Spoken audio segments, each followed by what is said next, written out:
اعوذ باللہ من الشیطان الرجیم بسم اللہ الرحمن الرحیم۔ دوستو، آپ کے سامنے میں نے خلافت و ملوکیت کی عنوان کے اوپر ایک تفصیلی گفتگو رکھی ہے جو کہ بحمدی تعالی 26 گھنٹوں کی گفتگو آپ کے سامنے آ چکی ہے۔ یہ 26 گھنٹوں کی جو گفتگو ہے 26 قسطوں پہ مشتمل خلافت و ملوکیت کے موضوع پر، شیعہ سنی لڑائیوں سے ہم بچ کے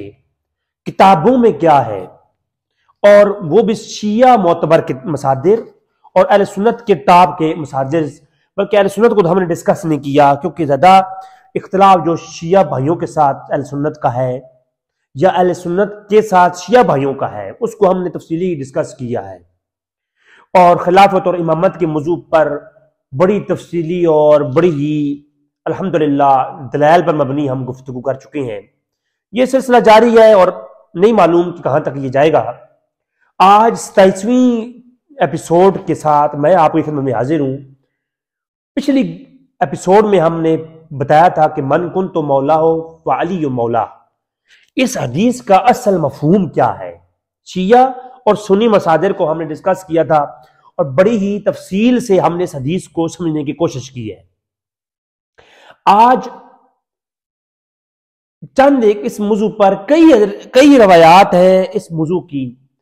جو شیعہ حضرات پڑھ کے اس سے یہ ثابت کرتے ہیں کہ یہ خلافت اور امامت علی پر دلیلیں ہیں۔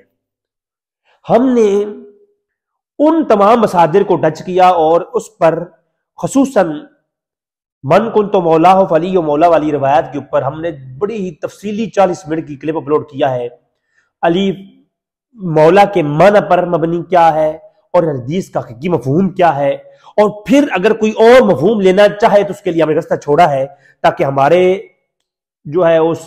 باتوں کا جواب کوئی دے سکتا ہے تو بسم اللہ ہم اس کو ہم کریکشن کریں گے، ہماری کوئی رہنمائی کرے گا، ہم اس میں دوبارہ ویڈیو بنائیں گے۔ تو وہ پچھلی جو ہم نے ایک فیصلہ کن ہم نے پیش کر دیا کہ شیعہ علماء بھی پرانے علماء، دیکھیں یہ آج 300 سال جو گزرے ہیں، یہ 400 سال کے علماء شیعہ ذاکر اور علماء اہل سنت سے بچ جائیں۔ میں بار بار کہتا ہوں یہ آج کے علماء سے بچ کے رہے یا آج کے ملا سے بچ کے رہے، آپ لوگوں کو پتہ نہیں چلے گا کہ ہم نے کرنا کیا ہے۔ ٹھیک ہے،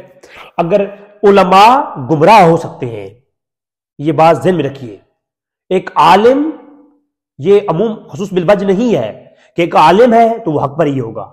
مرزا غلام قادیانی عالم تھا، مرتد ہو گیا، اور بڑے بڑے خوارجین کے علماء قرآن کو اٹھا کے مولا علی کے سامنے آتے تھے۔ میں پہلے کئی ایپیسوڈ میں یہ گفتگو دہرا چکا ہوں کہ علماء کی ہر بات حق نہیں ہوتی ہے کہ عالم اگر کوئی فیصلہ کر دے، کوئی فتویٰ دے دے تو وہ کا حق ہوگا۔ تو جو پرانے علماء ہیں متقدمین، ان کے جو ہے جو فہم و تفہیم ہم لیں گے تو ان سے لیں گے تو ہمیں حق کے قریب ترین پہنچ جائیں گے۔ پرانے شیعہ علماء کو آپ پڑھیں، بے شک جو شیعہ لوگ ہیں، میں بارہا کہتا ہوں سنیوں کو چھوڑ دیں، پرانے شیعہ علماء کو پڑھیں۔ تو شیعہ کی سب سے پہلی تفسیر تقریباً جو میرے علم میں ہے، ہو سکتا ہے اس کے آس پاس کوئی قرآن کی اور تفسیر بھی شیعہ کی ہو جو میرے علم میں نہ ہو تو میری رہنمائی فرمائیں۔ میرے اندازے میں 352 ہجری میں جو تفسیر لکھی گئی شیعہ کی سب سے پہلی تفسیر یہی ہے، تفسیر الفرات الکوفی، تفسیر فرات الکوفی، جن کے جو ابراہیم ابن فرات الکوفی جو ہیں ان کا صنفات 352 ہجری ہے، یعنی دوسری صدی ہجری کے یہ عالم دین ہے شیعہ علماء میں، اور امام بخاری کے ہم اثر ہیں، اور اتنے بڑے عالم اور مفسر ہیں کہ انہوں نے قرآن کی تفسیر لکھی، اور میرے اندازے کے مطابق، میرے علم کے مطابق، میں بھی ایک عام انسان ہوں، مجھ سے بھی غلطی ہو سکتی ہے، میری ریسرچ بھی ناقص ہو سکتی ہے، اور خیر پھر میں اتنا بڑا عالم بھی نہیں ہوں، میں ایک عام ریسرچر ہوں تو مجھ سے غلطی بھی ہو سکتی ہے، آپ ضرور کاؤنٹر چیک کریں، لیکن میرے علم کے مطابق تقریباً شیعہ کی پہلی یا دوسری ہوگی، اس سے علاوہ کوئی تفسیر نہیں ہے۔ یہ شیعہ کی فرات الکوفی کی تفسیر فرات الکوفی ہے۔ یہ تفسیر فرات الکوفی، اس کے اندر میں آپ کے سامنے اسی جو ہے نا ایک آیت کریمہ ہے جس کی سورہ مائدہ کی آیت کریمہ کی تفسیر ہے، سورہ مائدہ آیت نمبر 67، یہ تفسیر فرات یہ تفسیر فرات الکوفی جو ہے، آپ میری ویب سائٹ پہلے رضوی بھائی آن لائن .com تھی، اس کو کسی نے اڑا دیا ہے، اب پتہ نہیں کس نے کیا کیا ہے تو پتہ نہیں، میری ریسرچ پہلے بھی ایک چینل اڑا دیا گیا تھا، اب میری ویب سائٹ بھی اڑا دی گئی ہے، تو کوئی بات نہیں، میں نے بلاگ بنایا ہوا ہے رضوی بھائی RIZWI رضوی BHAI بھائی .blogspot.com، تو اس کا لنک بھی میرے چینل میں ہوگا، ڈسکرپشن میں بھی ہوگا اور چینل میں بھی ہوگا، تو اس کے اوپر آپ جائیں، یہ تفسیر فرات الکوفی کا PDF آپ ڈاؤن لوڈ کر سکتے ہیں۔ تو تفسیر فرات الکوفی، اس کا یہ سورہ مائدہ کی آیت 67 کی تفسیر کرتے ہوئے کہ سورہ مائدہ کی یہ آیت 67 ہے بالکل، یا ایھا الرسول بلغ ما انزل الیک من ربک، یہ جو ہے آیت کریمہ ہے، اس کی تفسیر کرتے ہوئے کہ روایت لاتے ہیں، روایت ذرا سنیے، زید ابن ارقم روایت کرتے ہیں، لما نزلت هذه الآیہ فی ولایت علی ابن ابی طالب رضی اللہ تعالیٰ عنہ۔ اب یہ وہ پچھلی جو میں نے ایپیسوڈ پیش کی ہے، من کنت مولا ہو فعلی مولا، اس حدیث کا مفہوم کیا ہے؟ جو فیصلہ اس پوری 40 منٹ کلپ کی تفصیلی دلائل کے ساتھ میں نے کیا، وہ فیصلہ تفسیر فرات الکوفی سے ہم نے کیا ہے۔ تفسیر فرات الکوفی میں وہ یہ روایت لانے کے بعد کہتے ہیں کہ فرات ابن ابراہیم الکوفی کہتے ہیں کہ یہ زید بن ابن ارقم اس کی روایت کرتے ہیں کہ لما نزلت هذه الآیہ فی ولایت علی، کہ ولایت علی کے موضوع پر آئی ہے، امامت اور خلافت کے موضوع پہ نہیں، اور یا ایھا الرسول بلغ ما انزل الیک من ربک قال فاخذ رسول اللہ صلی اللہ علیہ وسلم بیدہ علی بن ابی طالب علیہ السلام فی یوم الغدیر، جب یہ آیت نازل ہوئی تو یوم الغدیر کا مقام پر مولا علی کا ہاتھ بلند کیا، کس نے؟ رسول اللہ نے، اور کہا کہ اللہم من کنت مولا ہو فہذا علی مولا ہو، اللہم وعلی من والا ہو وعاد من وعادا ہو۔ اب یہ زید بن ارقم کی روایت جو کہ سنی مصادر سے میں بارہا دکھا چکا، میں نے پہلے یہ ایک اصول پیش کیا تھا کہ لڑائی جھگڑا چھوڑ دو لڑائی جھگڑا، جو روایات سنی شیعہ دونوں کتابوں میں آ گئی ان کو تو مان لیں، ان پہ تو ایک عمل کرے نا۔ ادھر ناصبی ہیں جو شیعہ کو قتل کرنے کے فتوے دیتے ہیں اور ان کے مجلسوں کے اوپر حملے کرنے کے فتوے دیتے ہیں، اور ادھر شیعہ ہیں جو کہ مقدسات اہل سنت کو گالیاں دیتے ہیں۔ دونوں پرلے درجے کے جہلا کے ایک ٹولے ہیں، پرلے درجے کے جہلا کے ٹولے۔ اور پھر یہاں پر میرے ذہن میں رکھیے یہ بات، میں کوئی سخت مزاج بندہ نہیں ہوں، لیکن جو اصولی بات ہوگی قرآن اور حدیث کے مطابق اس کو بالکل سختی کے ساتھ بیان کرنا، پیش کرنا، یہ اللہ کے رسول اور اصحاب رسول اور جو ہے آل بیت رسول کے جو تبلیغدان ہیں ان کا اسلوب رہا ہے، سختی کے ساتھ اس پہ بیان کرنا۔ اچھا، یہ پہلی روایت لاتے ہیں فرات الکوفی۔ اب اگلی روایت بھی سن لیں ذرا، کہا کہ اور کئی روایتیں اسی موضوع کی لاتے ہیں، غدیر خم کے اوپر من کنت مولا ہو فعلی مولا ہو، یہ اللہ کے رسول نے فرمایا جب یہ آیت نازل ہوئی، اور یہ کس کے لیے آیت نازل ہوئی، اور یہ جو من کنت مولا کا اعلان تھا کس چیز کا تھا؟ ولایت علی، ولایت علی، اور ولیوں کا امام ہے علی علیہ السلام، نہ کہ خلافت اور امارت جس کے اوپر شیعہ حضرات لڑائی کرتے ہیں۔ یہ مفہوم ابراہیم الکوفی نے، میری زبان ہے، میری صرف زبان ہل رہی ہے، باتیں میری نہیں ہے۔ اگر کوئی کہے کہ میں غلط پیش کر رہا ہوں تو میں غلط پیش نہیں کر رہا، میں پڑھ رہا ہوں، جس نے لکھا ہے اس نے غلط پیش کیا ہے۔ اور شیعہ کی کوئی تفسیر آج دن تک روئے کائنات میں ایسی موجود نہیں جس کی بنیاد فرات الکوفی سے نہ لی گئی ہو۔ اگر کوئی آج کہے کہ میں فرات الکوفی کو نہیں مانتا، گویا وہ امت کی تاریخ میں شیعہ کی کسی تفسیر کو وہ نہیں مانتا۔ ٹھیک ہو گیا؟ تو یہ فرات الکوفی کا ایک میں نے آپ کے سامنے پیش کر دیا۔ اب دوسری روایت اسی کے اندر ہی، وہ حدثنا جعفر ابن عامر یوسف، وہ بیان کرتے ہیں امام جعفر سے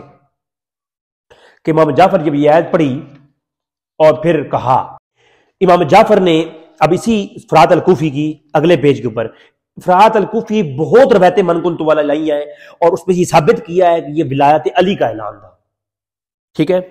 کہ اس امت میں سب سے بڑا جو ولی ہے وہ مولا علی ہے۔ اور یہ بات ذہن میں رکھیں، من کن تو مولا میں عمر اور ابوبکر صدیق کی بھی مولا جو ہے علی ہے. یہ سنیوں کے لیے بھی میں پیش کر دوں. اور اس میں نے وہ ایک حدیث میں نے پیش کی تھی پچھلے ایپیسوڈ میں کہ حضرت فاروق نے جب کہا اسبغتا امسیتا مولا یا مولا کل مومن و مومنات،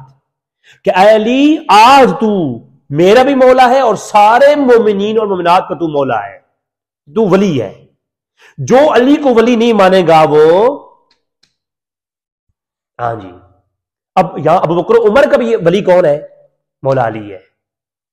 یہ چیز صاحب میں یہ چیزیں بتایا کریں اس وقت کو بھی. یہاں مطلقاً ہے ہر امتی کا مولا علی ہے، اور پھر پہلی امتوں کا ہے کہ نہیں،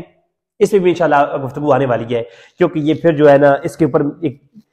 جو مراقب علی بھی بات آئے گی تو میں اس پہ بحث کروں گا، کیونکہ شیعہ کا یہ بھی ایک اعتراض ہے کہ علی انبیاء سے افضل ہے باقی انبیاء سے. تو اس پہ ہماری جب بحث آئے گی تو میں اس کو پیش کروں گا کہ علی کن کن انبیاء سے کس اعتبار سے وہ مولا ہے، اور باقی فضیلت میں انبیاء کے برابر تو کوئی امتی نہیں ہو سکتا. وہ میں ہمیشہ آگے آئی ہماری گفتگو آئے گی کیونکہ آج وہ موضوع نہیں ہے. اچھا، پھر دوسری روایت یہ ہے کہ امام جعفر روایت کرتے ہیں اسی کے اندر ہی، اسی آیت کے تحت کہتے ہیں کہ یا ایھا الناس من ولیکم، اللہ کے رسول نے یہ آیت نازل ہوئی، غدیر خم کے مقام پر اپنے ہاتھ کو بلند کیا اور اللہ کے رسول نے فرمایا. امام جعفر کی روایت آ رہی ہے، پہلے زید بن ارقم کی تھی جو سنی کتابوں میں بھی ہے، اب آ رہی ہے روایت امام جعفر کی شیعہ کے مصادر سے. تو امام فرات الکوفی کہہ رہے ہیں، شیعہ کے عالم کہتے ہیں امام جعفر نے کہا کہ جب یہ آیت نازل ہوئی تو اللہ کے رسول نے گھر سے باہر آئے اور آ کر کے جو ہے مولا علی کا ہاتھ بلند کیا اور کہا یا ایھا الناس من ولیکم، کہ اے لوگو تمہارا ولی کون ہے؟ ولیکم، ولی کون ہے؟ اور ولی کا اور مولا کا معنی ہم پچھلی ایپیسوڈ میں بڑی تفصیل سے شیعہ کتابوں سے پیش کر چکے ہیں. اولا بکم من انفسکم، کون ہے جو جانوں سے زیادہ پیارا ہے اور تمہارا مولا کون ہے؟ پھر کہا قالو اللہ و رسولہ، انہوں نے کہا کہ اللہ جانتا ہے اور اس کا رسول جانتا ہے. پھر کہا فقال من کنت مولاہ فعلی فہذا علی مولاہ وعلم وعلم والاہ وعادم وعداہ وانصرہ من نصرہ. تو یہ جو ہے پوری روایت امام جعفر نے پڑھ کے سنائی، ثلاث مرات، 3 بار یہ کہا من کنت مولا ولی مولا. اور ولیکم، تمہارا ولی کون ہے؟ ولایت کے موضوع پر، امامت اور خلافت کے موضوع پر نہیں. اب جو ہے اس کی آگے جو ایک اور روایت میں پیش کر دیتا ہوں، اسی کی فرات الکوفی کا آج ہماری گفتگو ختم ہونے والی ہے بس. اچھا، پھر اگلی روایت لاتے ہیں فرات الکوفی، حدثنی جعفر محمد بن الفزاری سے، وہ کہتے ہیں ان ابی جارود قال سمعت ابا جعفر، امام جعفر کے جو شاگرد ہیں یہ ابن جارود، وہ کہتے ہیں کہ حین نزل علی تعالی الیوم اکملت لکم دینکم واتممت علیکم، یہ جب نعمتی کی یہ آیت نازل ہوئی تو پھر جو ہے کہا کہ یہ کیا تھی؟ کہا کمال الدین بولایت علی بن طالب علیہ السلام، کہ یہ تو ولایت علی کا تکمیل کا اعلان ہے. آپ دیکھیں ولایت کے موضوع کی روایات، یہ آیت ولایت علی کی تکمیل کا اعلان. اور پھر اس سے اگلی اور روایت اس طرح کی پیش کی حضرت ابن عباس سے، کہا کہ ایک آیات محکمہ غیر متشابہ جو ہے وہ نازل ہوئی ہے، ان اللہ قد نزل علی آیت محکمتی غیر متشابہ ذکری، کہ ایک آیت نازل ہوئی ہے جو غیر متشابہ الیوم اکملت لکم دینکم، یہ آیت نازل ہوئی ہے یوم عرفات پر، یوم الجمعہ تھا، یہ آیت نازل ہوئی. حضرت ابن عباس روایت کرتے ہیں، یہ شیعہ سنی کتابوں میں بھی ایک روایت ہے. تو کہا کہ یہ کیا تھا کہ انتا امامہم الی جنہ حتی اذا صار، کہ اے علی تیرے لیے یہ تکمیل کا اعلان ہوا ہے کہ تو ہمارا امام ہوگا، اور جنت میں ہم تمہاری امامت میں، جنت میں تو ہمارا امام، انتا امامہم فی الجنہ، اے علی تو جنت میں ہمارا امام ہوگا. یہ آیت اس موضوع کی ہے، دنیا میں نہیں، جنت میں تو ہمارا امام ہوگا اور ہم اسی جو طریقے سے تمہاری امامت میں جنت میں رہیں گے. ٹھیک ہے، تو وہ تو میں آلریڈی کئی جگہوں پہ اشارتاً مناقب میں جب ہم اہل بیت پہ آئیں گے تو اس پہ وضو بھی بات آئے گی کہ جنت میں امامت، جنت میں سرداری آل رسول کے ہاتھ میں ہے، ہر موضوع پہ، وہ خیر ہماری گفتگو آگے آنے والی ہے۔ تو جنت میں علی تو ہمارا امام ہوگا، امامہم فی الجنہ، امامہم فی الدنیا والآخرہ نہیں جی۔ تو یہ جو ہے اس کے اوپر یہ تفصیلی بحث ہے۔ خیر تو میں نے عرض کیا کہ یہ جو ہے اس طرح کی روایات جو آپ کے سامنے میں نے پیش کر دی کہ مولا من کن، تو مولا والی روایات کا مفہوم اور پس منظر کیا ہے کہ علی تم کو اللہ کے رسول نے فرمایا علی تم کو مجھ سے وہی نسبت ہے جو ہارون کو موسیٰ سے تھی، تو گویا ہارون موسیٰ کے خلیفہ تھے اور اس لیے جو ہے نا اب خلافت علی ثابت ہو گئی۔ ہم اس دلیل کو بھی غور سے دیکھتے ہیں کہ آیا کہ یہ واقعہ اس کا کوئی تعلق اس طرح کا ہے کہ نہیں ہے۔ پہلے روایات کا پورا پس منظر دیکھیں، روات راوی حدیث جب روایت بیان کرتے ہیں تو درمیان میں سے کوئی کون سا ٹکڑا بیان کرتا ہے، کوئی کون سا بیان کرتا ہے، تو ہم نے صرف کہ علی تو میرے ساتھ وہی نسبت رکھتا ہے جو ہارون کو موسیٰ سے تھی، تو صرف اتنا ٹکڑا ہر جگہ پہ آ جاتا ہے تو لوگ اتنا ہی پڑھ دیتے ہیں۔ پوری روایت کیا ہے آپ کے سامنے میں پیش کرتا ہوں۔ یہ واقعہ اس طرح ہے، کچھ امام نسائی نے سنن الکبریٰ کے اندر اس کو روایت کیا 8134 کی نمبر پہ، اور صحیح بخاری کتاب المغازی میں ہے، صحیح مسلم فضائل صحابہ میں ہے، اور دیگر کتابوں میں یہ روایت بار بار آئی ہے۔ سنن نسائی الکبریٰ کے اندر 8463 میں بھی آئی ہے، اور سنن امام نسائی نے جو خصائص علی پر کتاب لکھی ہے اس کے اندر بھی اس کو لے کے آئے ہیں۔ روایت کچھ اس طرح ہے کہ غزوہ تبوک کے موقع پر مولا علی کو حضور نے فرمایا کہ تم پیچھے مدینہ میں رہو گے اور ہم جنگ کے لیے جائیں گے۔ ایک پلان بنایا گیا، تو جب یہ فیصلہ رات کو ہو گیا، مسجد کے اندر بیٹھے ہوئے فیصلہ ہو گیا کہ مولا علی پیچھے رہیں گے اور باقی صحابہ کرام کا لشکر تیار ہو گیا غزوہ تبوک کے لیے، اور مولا علی کو ساتھ لے جانے کے لیے کہا نہیں گیا، ان کو کہا گیا کہ تم پیچھے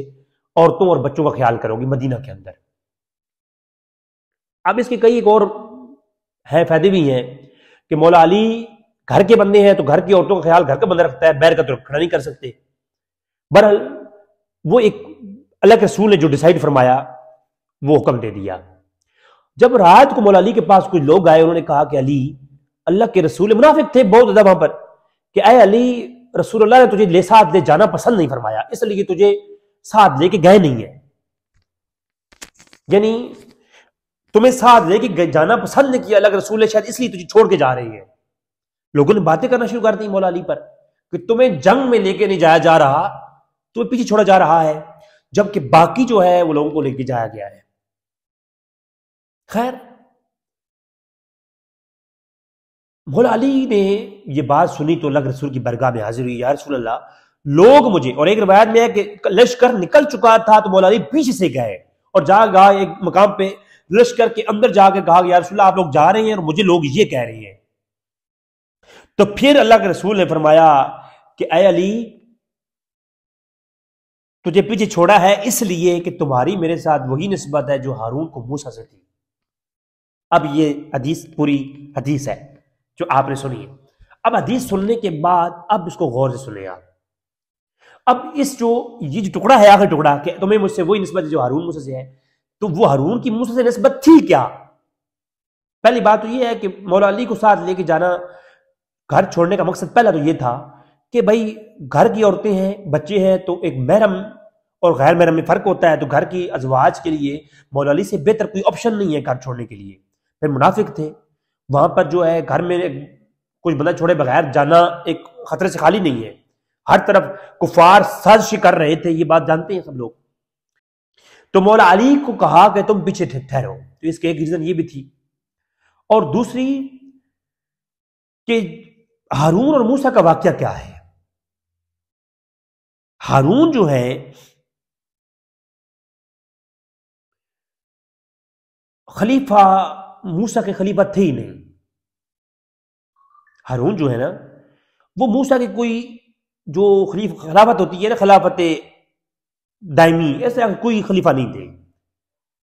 بلکہ کچھ وقت کے لیے جب گوہ طور پر گئے موسیٰ علیہ السلام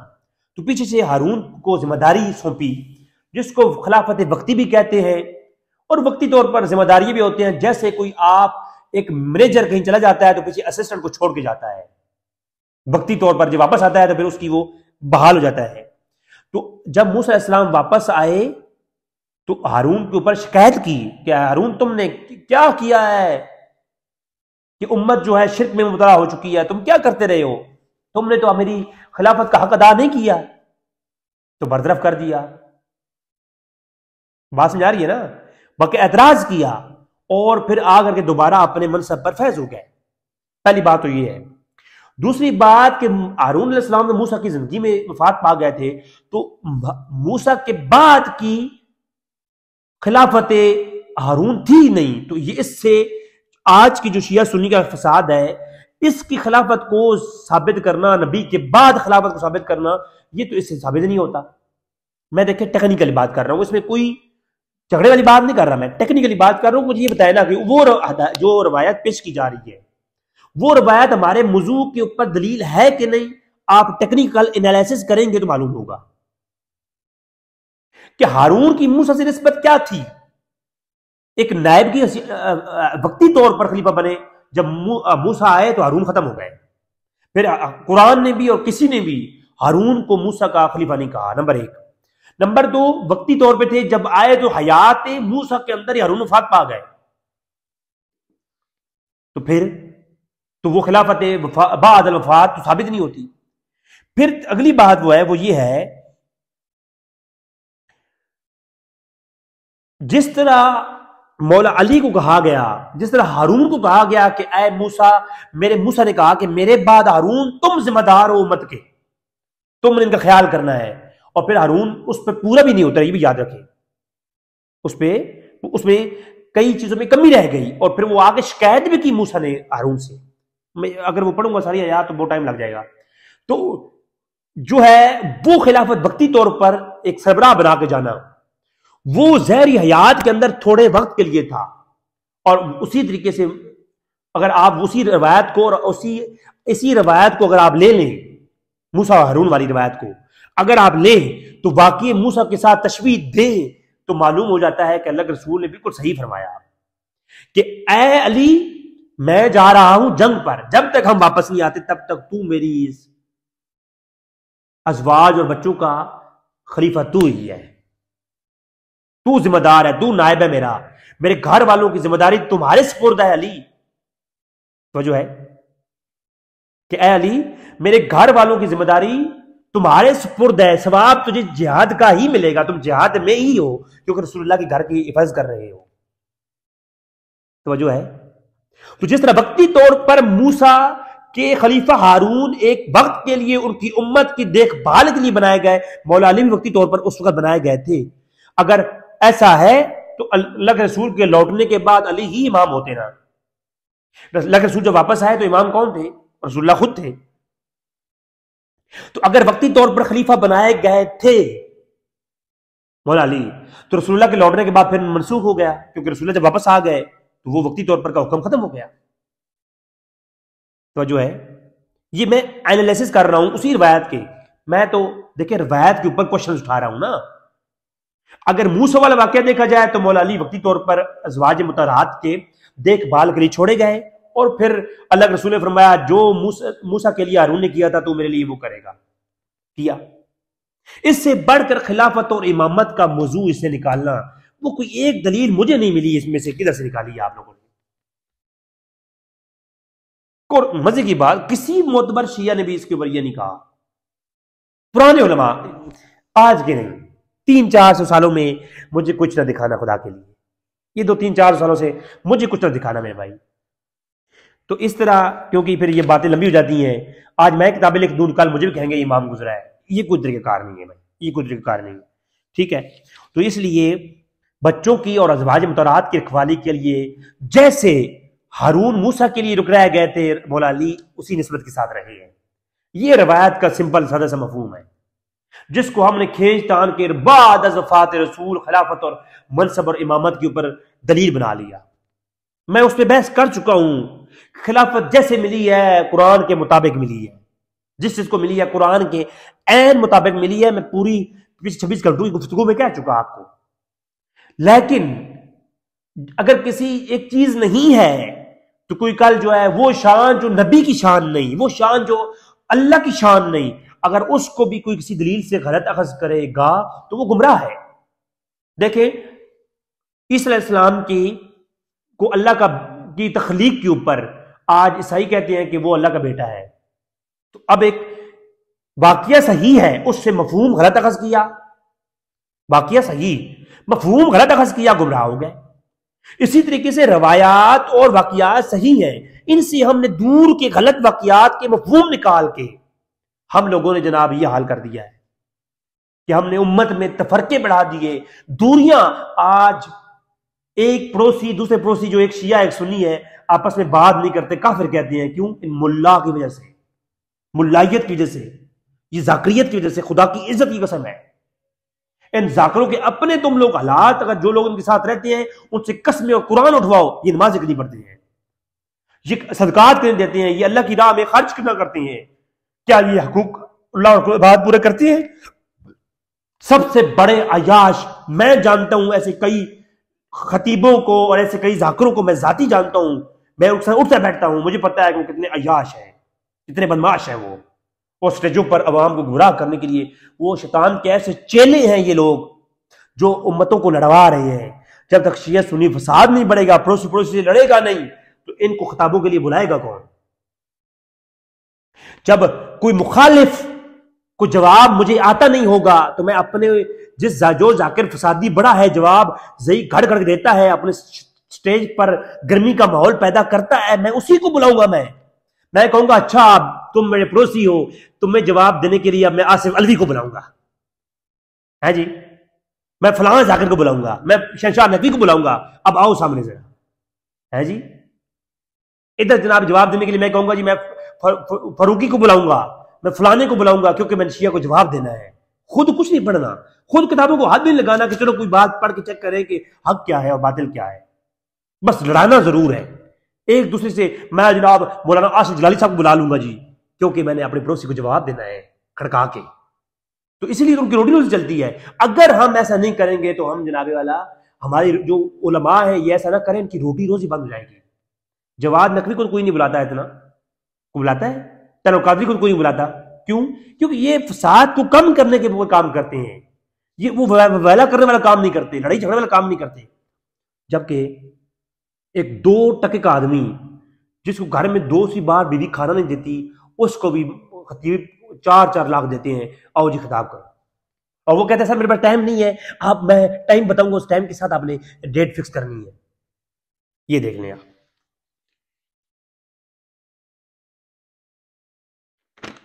یہ روایت بھی میں نے مختصراً پیش کر دیا، مزید کسی کوئی کوشچن ہو تو ہارون اور موسیٰ والی روایت بھی مجھ سے سوالات کریں، میں جواب دوں گا۔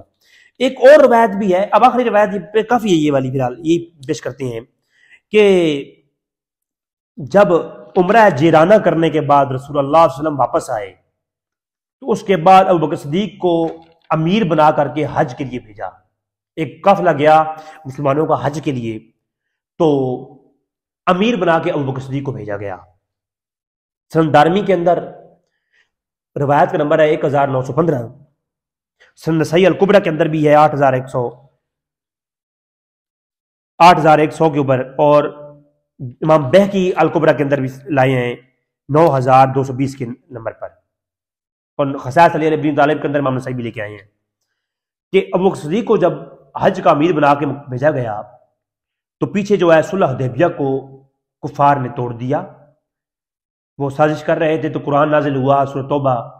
کہ اے نبی اب کفار سے اللہ نے اپنی امان کو اٹھا لیا ہے، ٹھیک ہے۔ پہلے صلح حدیبیہ ہوئی تھی، تو صلح حدیبیہ کا جو واقعہ ہے وہ ہم نے پوری ایک ایپیسوڈ پیش کی ہے، آپ وہ ضرور سنیں۔ تو صلح حدیبیہ کے موقع پر جو صلح ہوئی تھی، مسلمانوں نے کفار کے ساتھ امن کا معاہدہ کیا تھا، تو وہ کفار سازش کر کے توڑ دیا انہوں نے۔ تو اب مولا علی کو اللہ کے رسول نے بھیجا مکہ کی طرف کہ اے علی جاؤ، اور جا کر کے ابوبکر صدیق گئے ہوئے ہیں پورا مسلمانوں کا لشکر لے کے حج کے لیے، جا کر کے ان کو بتا دو کہ اللہ نے کفار سے اپنی امان کو اٹھا لیا ہے، یہ میرا پیغام سنا دو، ٹھیک ہے۔ اور اب یہ واقعہ پیش کیا جاتا ہے کہ ابوبکر صدیق جو ہے وہ امیر تھے، تو مولا علی گئے اور مولا علی نے جا کر کے ابو بکر صدیق کو امارت سے برطرف کیا اور خود کھڑے ہو کر کے خطبہ دیا۔ تو یہ بھی واقعے کے بالکل غلط، حالانکہ یہ روایت ابراہیم الکوفی کے جو ہے نا ضعف کی وجہ سے ضعیف بھی ہے، لیکن میں ادھر نہیں جاتا، میں واقعی کے اوپر ہی بات کر رہا ہوں۔ آج میں روایات کی اسناد کی بات نہیں کی، کیونکہ یہ روایات شیعہ حضرات پیش کرتے ہیں تو اسناد کو ضعیف کر کے جان چھڑوا لینا بھی ذرا میرا شیوا نہیں ہے، میں ذرا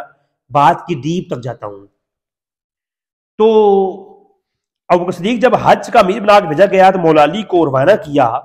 سورۃ توبہ کی وہ آیات دے کر کے کہ جا کر کے علی تم جا کر کے مسلمانوں کو یہ پیغام سناؤ کہ اللہ نے کفار سے جو لڑائی کی جنگ بندی کی گئی تھی اس کو ختم کر دیا ہے اور جنگیں اب پھر سے ہوں گی۔